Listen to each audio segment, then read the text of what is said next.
First of all, Father Melnick, thanks so much for being with us here today. You're welcome. I know it's a difficult story to be talking with you about, but as you look at what Father Jacobs has said, is what he is telling me truthful?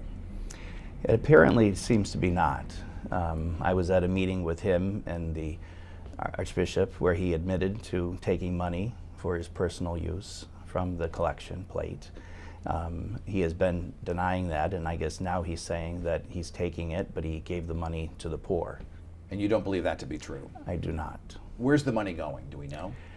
Not sure, but certainly as an administrator of a parish, if he wanted to give money to the poor, he just simply would give it from the church to the poor. It wouldn't have to funnel through his personal accounts. He says the Archbishop suggested that he was going to Mohegan Sun to gamble away the money. That's one of the theories that we're investigating, yes. Is there evidence to that? I'm not part of the investigation, so I really don't know. Is it stealing when someone takes money from the collection basket? That is one of the commandments, Dennis. Do not steal, yes. So he violated that commandment in your judgment? He did. Is it illegal, what he did? Or just against church law? Well, again, I think if we look in the media, I think if anybody steals, it is illegal in the public eye as well. Does the Archdiocese plan to refer this case to police? That's pending the investigation, so I don't How know. much money are we talking is missing? That's what's very difficult to say. Father Jacobs himself told us he's not sure how much he had taken over several years. How many years are we talking about? Well, you figure he was at Holy Trinity for over 20. It seems like this was, nothing new for him, so we really don't know. So for 20 years, it's suspected that he may have been taking out of the basket. That's correct. How much on a weekly basis? Do we know? Any ideas? No, I mean, the collection itself, is probably a little over 2,000 a week at his time. But as we know, several parishioners and people in the community would come and just hand him money thinking it was going for the poor. How did you find out about this?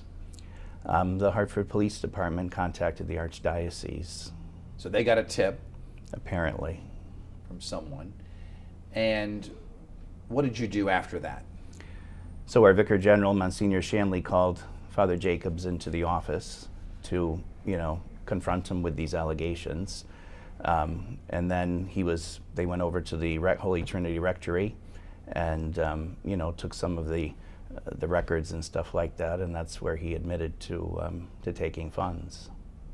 What was his demeanor as he admitted to this? His demeanor is, kind of, I'm a human, forgive me, let me just go on with my life. I asked him if he had a gambling problem. He said no. Did he admit to having a gambling problem to the Archdiocese? He admitted being at the casino, but he did not admit having a gambling problem, no. Did he admit to using personal funds from the church at the casino? He did not admit to anything.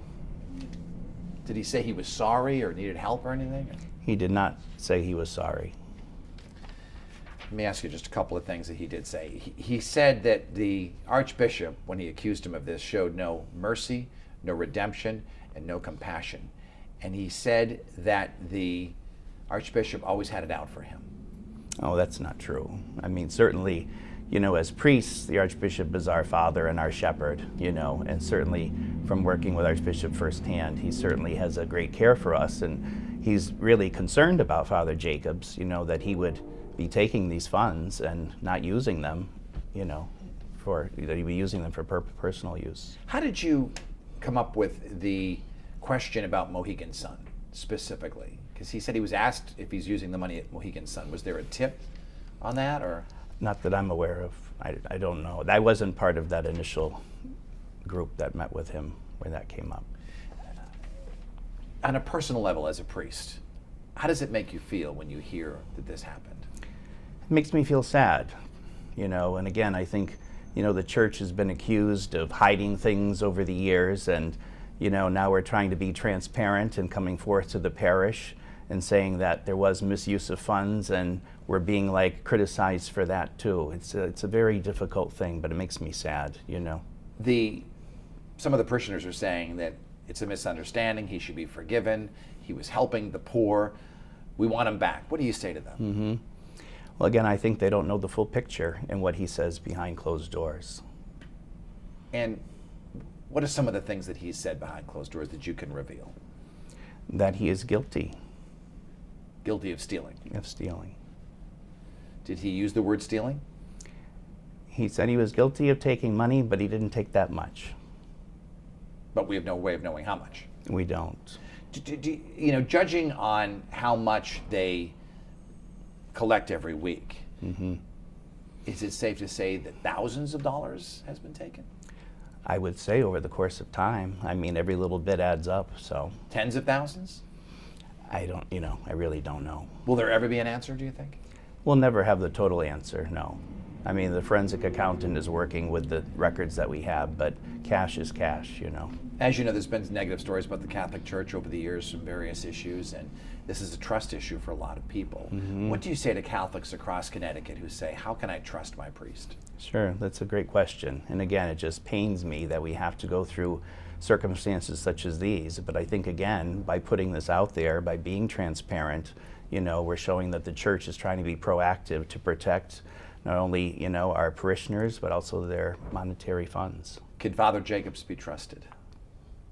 I would have a hard time trusting him right now. Would you characterize him as a liar? I have seen him lie. Will he ever be a priest again in the Archdiocese of Hartford? That's pending the investigation. Should he be a priest again, in your opinion? I think he has to show remorse. And he has shown none so far. No. What do you think of the interview that he did in terms of his statements? Yes, what you read. I think he does a very good job about painting the picture how he wants to be perceived. And it's not an accurate perception in your judgment. Not 100% accurate, no. What kind of investigation's ongoing? Like who does it? So our council hires an outside forensic accountant who is doing the investigation, so they have access to all of the books at Holy Trinity. So after they go through this investigation, Mm-hmm. could they refer this to police and prosecutors? They could. And he could be arrested? He could. How does that make you feel, knowing that this could end up that way? Again, I don't think that's our goal as a church, to have someone arrested like that.